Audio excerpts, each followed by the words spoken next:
a bird on a tree. I'm just sitting here. Et bonjour à tous, bienvenue sur Gwen TV dans la série Ordinaire Extra et aux portes du Nouveau Monde, parce qu'aujourd'hui nous allons justement aller à la rencontre du Nouveau Monde, que ce soit par les voyages initiatiques chez les Maasai, que ce soit par la lecture d'un roman feel good. Nous sommes avec Xavier Perron, spécialiste des Maasai en France et auteur, conférencier. Surtout un être humain dans toute sa grandeur, dans sa bienveillance, son intelligence, et on a beaucoup de belles choses à vous partager aujourd'hui. Donc on va commencer par les voyages, parce que tu reviens là récemment du Kenya. Et donc comment s'est passé ce voyage, ce deuxième voyage à Neloïta Camp? Tout d'abord, bonjour, tu veux que je le tienne? Oui, tu peux le tenir. Ok. Hop. Voilà. Oui, Gwen, bonjour, tout d'abord, bien sûr. Et bonjour à ceux qui nous regardent. Oui, ce voyage était assez extraordinaire. Pas eu beaucoup de monde, enfin, je veux dire.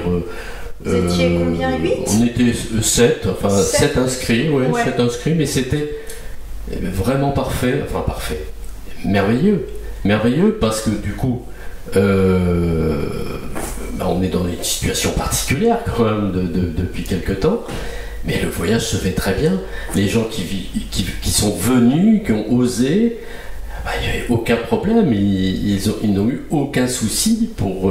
On se fait une montagne, en fait. Mais je veux dire, si on demande quelque chose, quand tu as la foi, quand tu as confiance, tu passes. Moi, il faut faire un test, tu sais, PCR. Enfin, moi, en général, je ruse un petit peu. Bon. Mais enfin, je le fais, tu es obligé de le faire, mais c'est tout. Donc si tu veux, tu passes, et quand tu es là-bas, tu revis, parce que les Maasai sont dans une autre dimension qu'on a un petit peu perdue provisoirement, mais qu'on retrouve dès qu'on est là-bas, et d'où la Maasaitis, c'est-à-dire maladie d'amour pour les Maasai, on l'attrape avec grand bonheur, et ça a été un régal, ce voyage. Vous pouvez demander aux gens qui étaient parmi nous, enfin qui étaient avec nous, mais ils étaient aux anges, ils sont repartis gonflés à bloc, et aujourd'hui leur perception du monde a changé, c'est-à-dire leur façon de se voir eux-mêmes, de voir le monde, s'est légèrement modifié, dans le sens où aujourd'hui, parce que je suis resté en contact avec eux, ils se sentent beaucoup plus forts, mais pas forts au sens dans la relation de commandement-obéissance. Ils sont forts intérieurement. Donc ils ont lâché les choses. On parle beaucoup du lâcher-prise. Ils sont plus dans les pensées, le pensouillard, le hamster là. Non, ils sont avec leur cœur. Il y a eu cette ouverture du cœur, s'est faite là-bas avec les Maasai. Les Maasai, c'est ça, hein. Old Town. C'est l'ouverture du cœur. Et donc, il ne peut rien t'arriver de fâcheux, puisque à ce moment-là, quand tu es dans l'ouverture du cœur, la dualité devient inséparable, parce que tout fonctionne par paire. Hein. Bien sûr, les Maasai, c'est ça, hein, c'est leur spiritualité. Ce que nous avons à apprendre là-bas, c'est ça. C'est que nous avons tendance à rejeter un élément qui nous semble, un peu emmerdant, on peut dire. Donc nous, on n'a pas envie de s'emmerder. C'est ce qu'on nous enseigne, d'être plus fort, plus dans la compétition. Hein. Donc, mais oui, mais la vie, c'est pas ça. La vie, c'est le partage. La vie, c'est accepter que tout change en permanence, être dans le mouvement de la vie. Et le mouvement de la vie veut dire quoi? Être dans l'unité avec soi-même et avec le monde et l'univers. Et aussi qu'on ne meurt pas. La mort est illusoire. Notre enveloppe physique, oui, mais je veux dire, on va rejoindre le monde des esprits, on va peut-être se réincarner, on va dans d'autres dimensions, mais il est là, le monde des vivants, le monde des morts, mais on est tous ensemble, en fait, dans différentes dimensions. Et on parle beaucoup du quantique en ce moment. Vous allez chez les Maasai, vous l'avez en plein, parce que ils sont complètement avec vous, ils ne comprennent pas le français, mais même si vous ne parlez pas le Maasai, ils vont comprendre qui vous êtes. Parce que, avec l'ouverture du cœur, c'est ce qu'on apprend là-bas. On apprend la vraie vie, et la simplicité qu'on a un petit peu perdue, parce qu'on ne sait plus très bien, voilà, on est un petit peu perdu. Mais ce voyage, je pense que c'est retrouver sa boussole intérieure, c'est être complètement aligné, du coup, pas de différence entre les pensées que l'on peut avoir, le dire, comment l'exprimer, et puis le faire, mettre en action. Donc c'est ça, être aligné, et à ce moment-là, tout va bien, on a des cadeaux de la vie. Vraiment. Voilà, donc c'est très chouette. Donc le voyage, oui, le voyage, j'en propose un justement dans cette période, à nouveau comme celui de juin, entre le 2 et le 10 octobre. Oui, en octobre alors, ouais, de cette année. Tu vois, donc voilà, donc c'est bientôt finalement. Oui. Donc c'est profiter de ces moments de désordre apparent. Mais en fait, ça nous prépare un ordre magnifique, un nouvel ordre, justement, pas mondial, non, j'y crois pas du tout, mais un nouvel ordre, je dirais, sacré. Il doit retrouver contact avec sa part sacrée, sa part, on dirait chez les Maasai, d'Ankai. Donc, retrouver finalement qui l'on est réellement, et non pas la personne que son entourage souhaiterait, ou la société souhaiterait que nous soyons. Donc, c'est ça l'essentiel. Il n'y a pas d'autre message et il n'y a pas d'autres objectifs que cela. Et donc, pareil, octobre, du 2 au 10 octobre, on sera certainement pas très nombreux, on ne sait jamais, mais justement, c'est profiter de cette intensité, de ces partages extraordinaires, et les Maasai nous attendent, quoi. Ils sont pas du tout dans l'inquiétude. Justement, ils vont nous donner. Parce que nous, on voudrait nous mettre dans une inquiétude, mais inquiétude de quoi? La vie est magique, la vie est merveilleuse. C'est retrouver, se réenchanter, voilà, c'est ça, se réenchanter. Et être dans un pays où les oiseaux chantent. Parce qu'il n'existe pas d'oiseaux qui ne chantent le matin, un proverbe Maasai, donc c'est extraordinaire. C'est une fête permanente. C'est ça que je voudrais vraiment, voilà, que les happy few participants, je veux dire, voilà, c'est transmettre ce bonheur, parce que finalement le bonheur c'est quoi? C'est être heureux et transmettre ce bonheur à l'autre, mais d'abord être heureux soi-même. Donc je t'aime pas plus que je ne m'aime moi-même, n'oublions pas, proverbe Maasai. Et là-bas on apprend tout ça, cette harmonie à la source, harmonie donc grâce à cette ouverture du cœur. Et évidemment les peurs qui disparaissent d'un coup, puisqu'on n'est plus dans le mental. L'homme se laisse toujours piéger par lui-même, disent les Maasai. Et bien justement, le fait d'avoir accès à une autre réalité, la seule d'ailleurs qui soit réelle, la réalité, eh bien ça permet de colorer son quotidien d'une façon extraordinaire.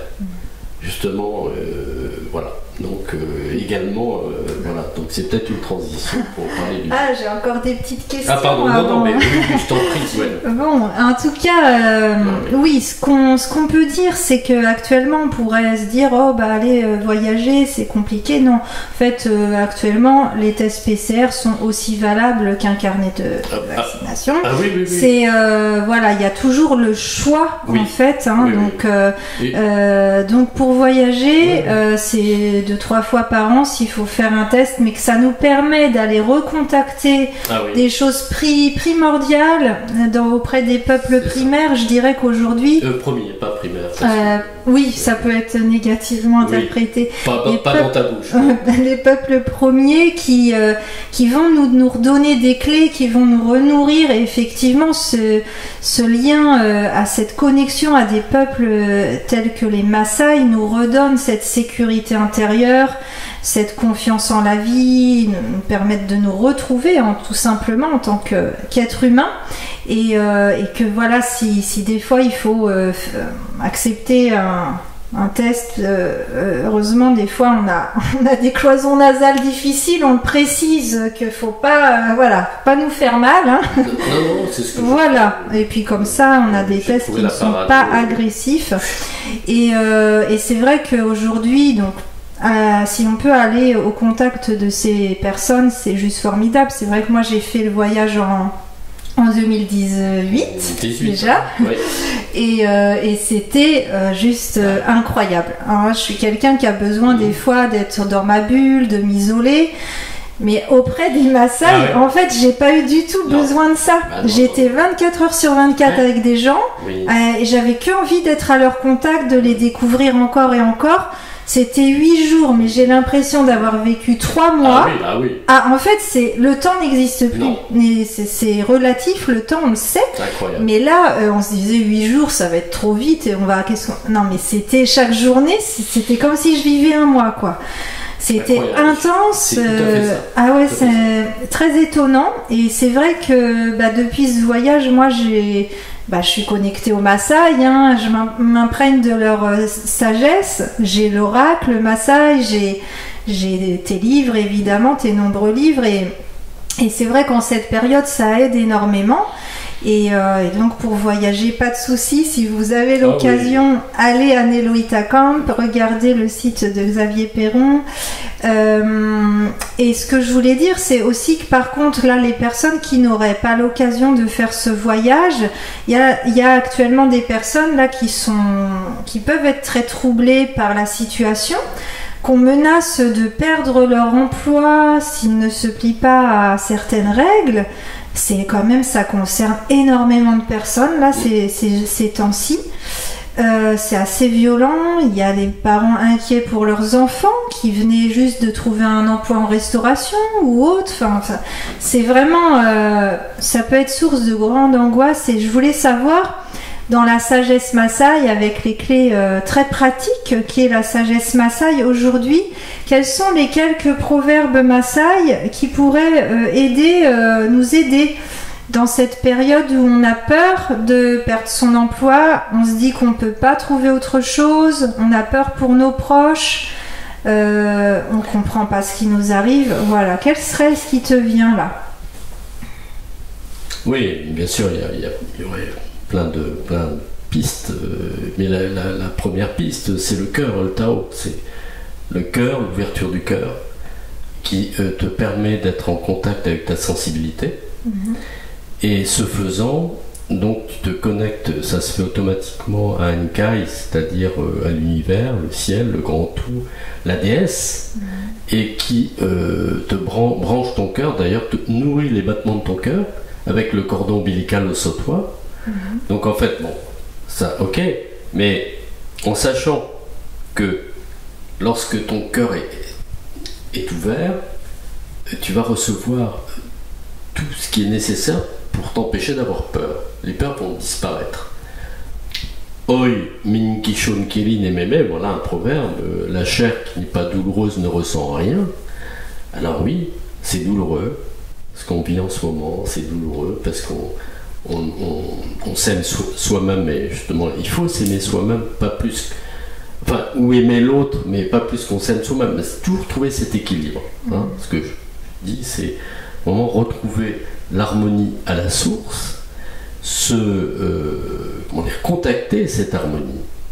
Pour ça, il faut vraiment ouvrir son cœur, faire silence plusieurs fois par jour, ce que je recommande, et surtout se dire que ces injonctions, des choses qu'on nous dit de faire, etc., qui sont des véritables dictates, ça ne nous concerne pas. Voilà, c'est ça qu'il faut se dire. Ça ne me concerne pas. Ça concerne l'autre. Ça concerne l'autre. Ses peurs, peut-être, cette envie de te soumettre dans une relation de commandement-obéissance, hors du temps, hors de notre temps. On n'a pas envie de ça. On a fait des avancées avec la Déclaration universelle des droits de l'homme, et ça voudrait dire que ça serait une régression. À quel titre? Non, il faut se dire simplement, sans rentrer dans la géopolitique ou dans ces situations-là, qui sont voulues, bien sûr, mais ça on le sait. Non. Toi, avec ton cœur, tu es un être humain, tu es simple parce que tu as envie de choses simples. La vie est simple. La joie, c'est l'expression la plus pure quand même de l'énergie d'amour, selon les Maasai, et je crois que c'est universel. Donc, il n'y a pas grand-chose à faire d'autre que de se dire, voilà, je fais confiance à mon cœur, Et lorsqu'on me donne des injonctions, qui sont d'ailleurs illégales, enfin on va pas rentrer dans... On le sait, c'est illégal.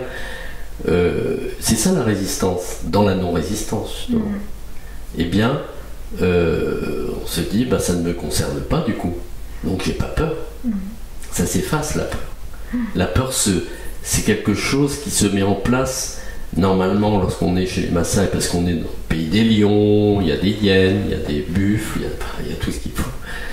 Donc là, c'est justifier la peur quand tu tombes sur un éléphant avec son petit qui va te charger. Et encore, ils sont gentils, les éléphants, ils te chargent, mais ils arrêtent. Après, il faut décamper, bien sûr, parce qu'on est sur leur territoire. Mais les peurs, c'est quelque chose que l'on s'invente, finalement, règle mentale. C'est ça. On a laissé le mental prendre possession de nous-mêmes. Et la seule possession que nous puissions avoir, c'est notre cœur. Et là, tout va bien. Et donc, du coup, tu tombes amoureux de toutes les situations. Voilà, donc je pense que c'est une clé facile. Moi, c'est ce que je pratique. Quand quelqu'un me donne un ordre, voilà, qui te met mal à l'aise, tu peux te dire que ça ne te concerne pas. Ça parle de cette personne ou d'un état totalitaire, mais c'est pas quelque chose qui t'appartient. Donc c'est très facile de contrer. Savoir dire non aussi, c'est important. Faire des choix aussi, se positionner. Faire des choix, se positionner, donc savoir dire non. Justement, grâce à cette clé dont je viens de vous parler, se positionner. Donc, mais Neidja, je ne suis pas d'accord. Mais Neidja, je dis non, je ne suis pas d'accord. C'est un grand principe. Et par conséquent, se positionner, faire des choix, effectivement, c'est important. Pas se dire oui, ok. Oui, à ce moment-là, tu dis oui à tout, mais tu sais plus très bien qui tu es. Non, en sachant dire non, ça veut dire c'est vraiment une grande étape. Et par contre, savoir aussi dire oui à sa propre réussite, sa propre connexion, parce que tu vas recevoir des cadeaux. Et là, il faut savoir aussi dire oui à ces cadeaux, parce que quelquefois, on est là, finalement, comment dire, on n'accueille pas ce cadeau souvent. On a du mal aussi à accueillir les cadeaux. Hein, on résiste des fois à trop de... Oui. Ouais. Oui, c'est ça. On se dit non, c'est pas pour moi. On n'a pas confiance en soi. Alors on se dit mais pourquoi j'ai un cadeau. Au contraire, il faut se laisser aller complètement. Et plus tu te laisses bercer par l'amour, en fait, l'énergie d'amour, et plus tu vas pouvoir en donner aussi. Et tout va se mettre en place. Et donc à ce moment-là, les gens extérieurs ne peuvent rien contre toi. Et même, ils arrivent même à se détendre. Tes pires ennemis vont arriver à se détendre. T'imagines le potentiel. C'est énorme. Hein. Donc merci les Maasai. Oui. C'est vrai que l'importance de la foi, de faire confiance, des fois d'oser faire un choix où on est aligné. Et les cadeaux et les ouvertures et les réponses, des fois, arrivent après. On ne peut pas, des fois, avoir toutes les réponses et toutes les solutions. Oui, mais on a quand même des petits cadeaux. Alors, pas le gros cadeau d'un coup. Oui. Peut-être que ça puisse aussi arriver. Mais disons, on a déjà des petits cadeaux parce qu'ils sont gentils. Et donc ils te permettent de continuer. Oui. Tu vois ? Ils nous indiquent que c'est bon. Ah oui. Ouais. Ah oui. C'est pas le gros. C'est pas se dire ah oui mais j'atteindrai jamais. D'ailleurs voilà, c'est ça, on se décourage. Non, c'est des toutes petites choses. Ouais. Donc, mais on le sent. On sent que c'est un petit signe que là c'est la bonne direction. Je ressens de la joie, je vois ces petits signes, eh bien je continue dans mon alignement, je cède pas au chantage, je ne cède pas à la peur, voilà. Et donc on a quand même aussi ton livre Les 9 leçons du guerrier Maasai, qui indique beaucoup de ces proverbes et comment vivre avec. Voilà. Et là dernièrement, oui, alors on vous présente, je te laisse le tenir, ton ouvrage. Donc là, 24 heures avec Alexandra Dugas. Voilà, 24 heures pour changer sa vie.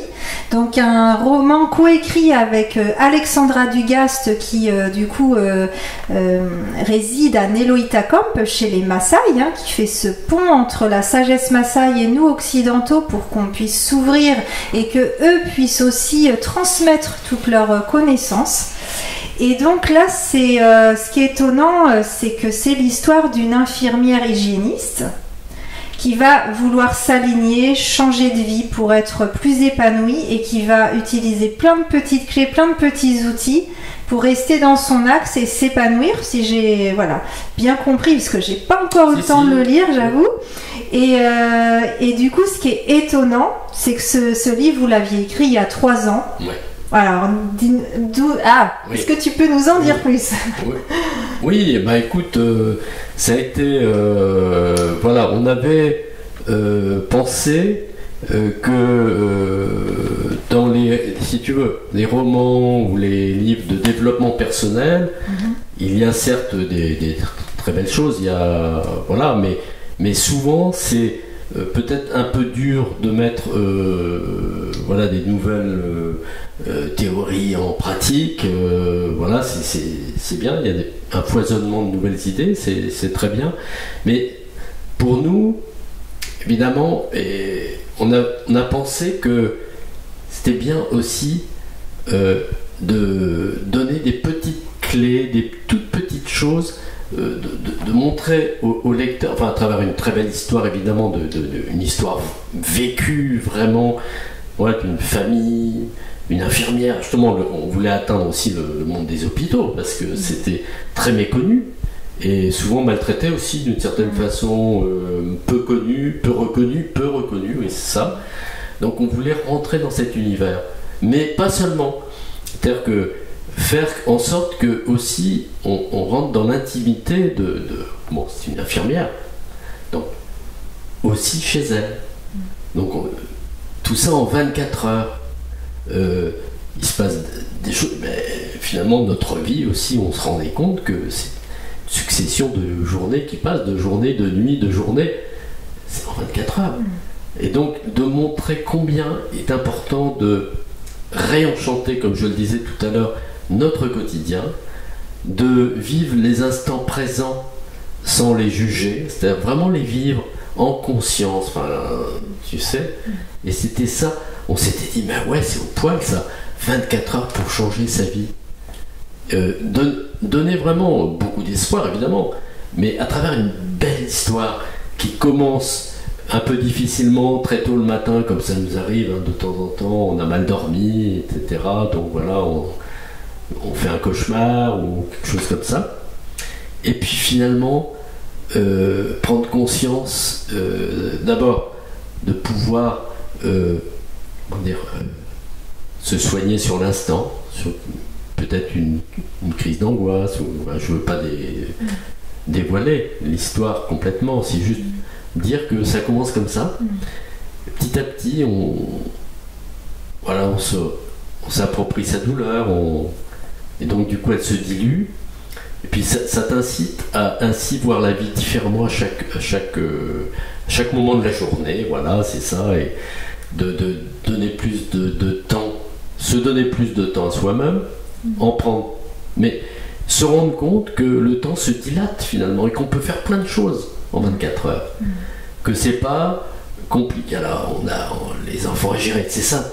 En fait, on a observé beaucoup, et puis à travers notre vie et aussi notre expérience avec Alexandra et moi, oui, on a les enfants à gérer, on a le travail, la relation avec son mari ou son compagnon, des animaux si on en a, on ne sait pas, plein de choses.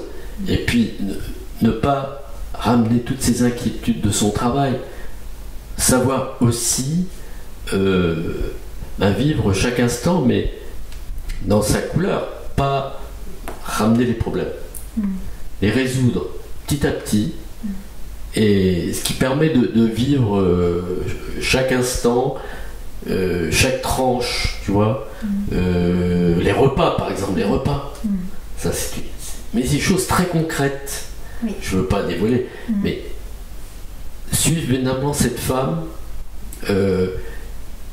de quelqu'un qui était un peu stressé par tout ça, et puis finalement elle avait perdu de vue aussi sa relation avec son mari, elle ne savait pas si elle l'aimait toujours. Donc je vous laisse évidemment découvrir, mais je ne sais pas comment dire. Encore une fois, c'est l'ouverture du cœur. Et donc il y avait évidemment cette expérience de Alexandra, qui a été aussi infirmière hygiéniste, pour finir, avant de se retrouver à Neloï-Tacan, qu'elle a créé. Voilà, avec toi d'ailleurs.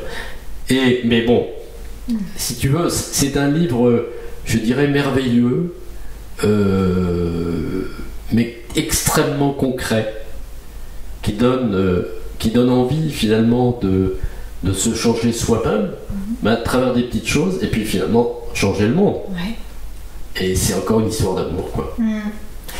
Et qui se termine très très bien, mais qui donne beaucoup d'espoir. Encore une fois, donc c'est changer des toutes petites choses assez faciles, vraiment. D'ailleurs, c'est écrit de telle sorte à ce que on puisse s'identifier complètement et sans réserve.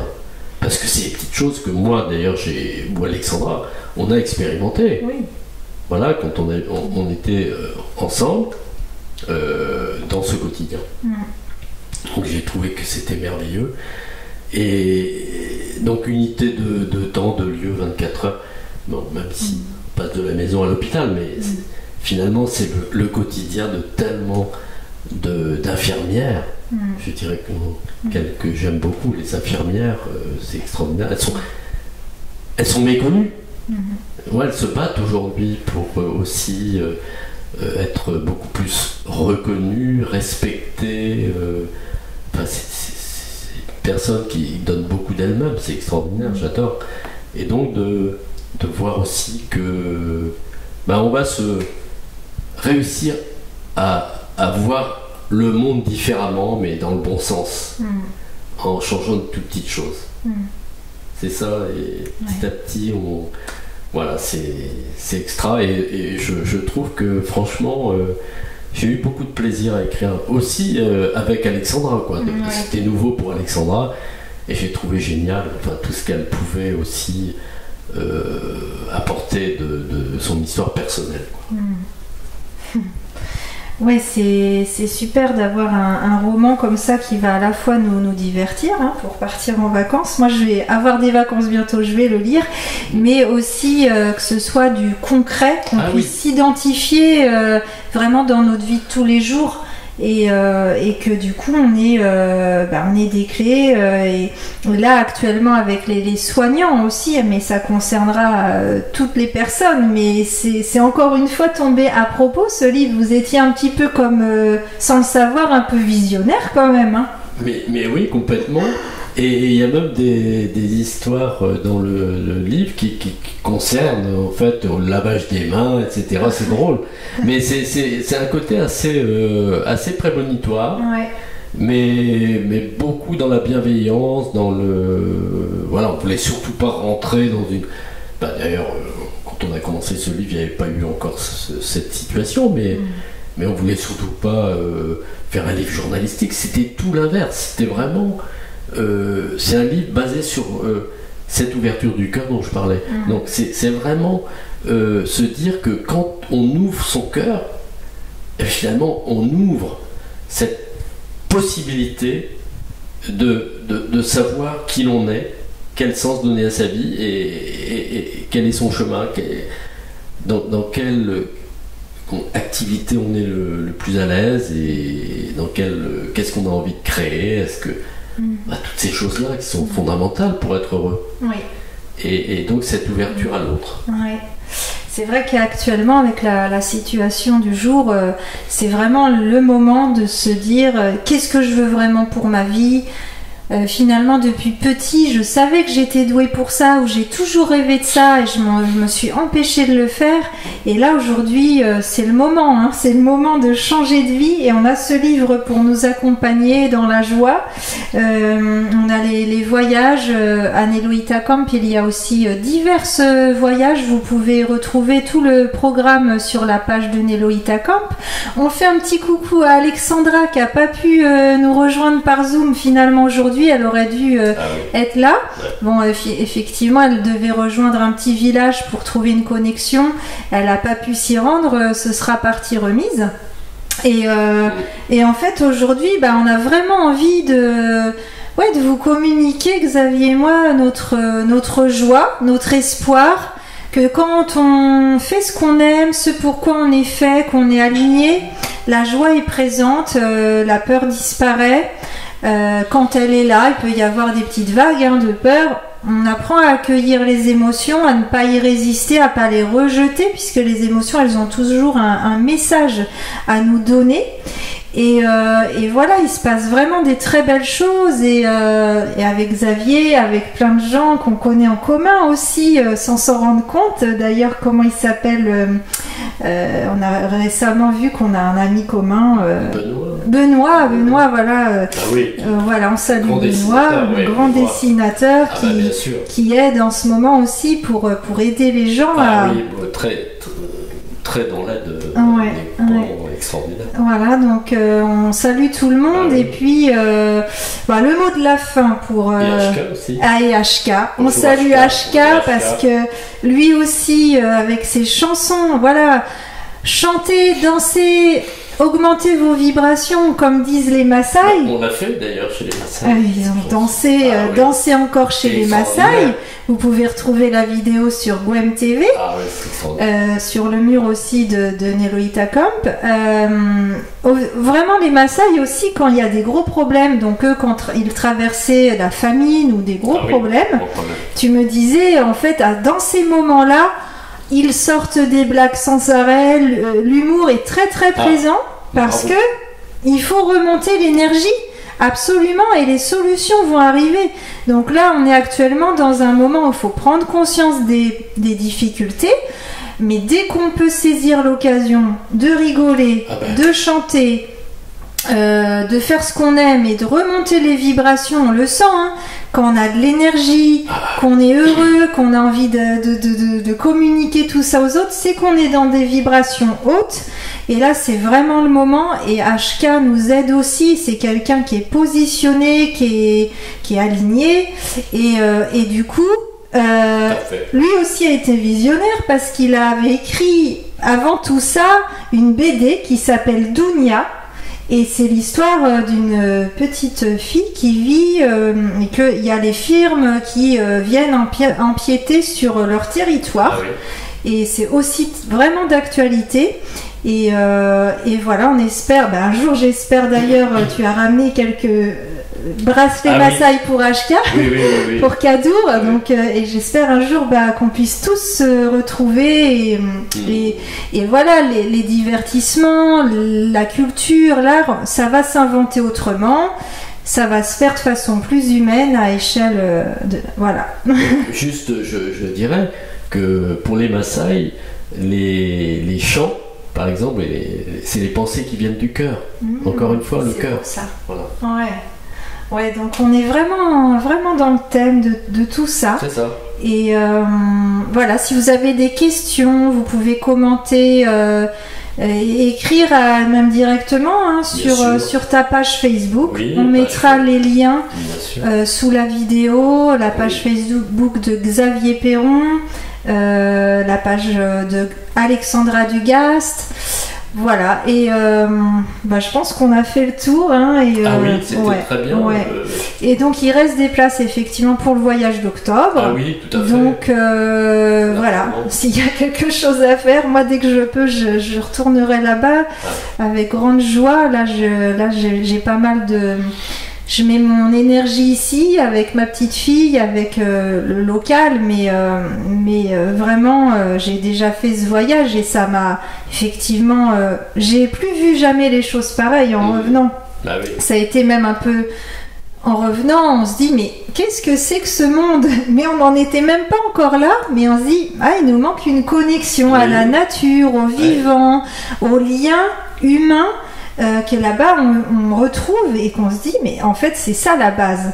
Et moi j'espère vraiment que là ces situations, et c'est déjà le cas, nous amènent vers de la solidarité, on se regroupe entre êtres humains, on trouve des solutions, on échange et voilà, c'est les portes du nouveau monde et il y a plein de chemins et chacun va trouver son chemin propre.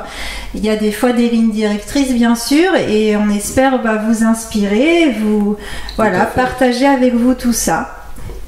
Tout à fait, c'est exactement ça. Et puis l'autre n'est jamais que le prolongement de soi-même, disent les Maasai, donc il faut en profiter. Parce qu'on est nourri, on se nourrit mutuellement. Et c'est un échange à égalité. On n'est plus dans une relation de commandement obéissant. J'aime bien dire ça parce que en Occident, on nous a appris à obéir et que l'éducation doit te permettre finalement d'être meilleur que l'autre, en compétition. Non. Maintenant, les valeurs, c'est retrouver justement le fait que il n'y a qu'une race humaine, nous sommes faisons partie tous de la même planète, il n'y en a pas deux, pas trois, on n'a qu'une. Pour en prendre soin, on va prendre soin de soi et de l'autre, et évidemment de la nature. Du coup, on aura envie, plus tu es épanoui, plus tu as envie de prendre soin de tous les êtres vivants. Voilà, c'est une bonne conclusion. Et du coup, je crois que le micro fonctionne aussi là-bas, mais on vous souhaite le meilleur, restez solidaires, écoutez votre voix intérieure, votre boussole qui vous dit « Ah, là, ça me crée de la joie quand je pense à cette option-là ». Essayez de vous guider vers ça. Et puis on reste en contact et plein de belles choses arrivent. Et voilà, retrouvez-nous bientôt sur d'autres interviews sur Gwem TV. C'était Gwenaëlle Lebris et Xavier Perron pour Gwem TV. À très bientôt, bonne journée. Merci, à bientôt. Merci Xavier. Merci beaucoup.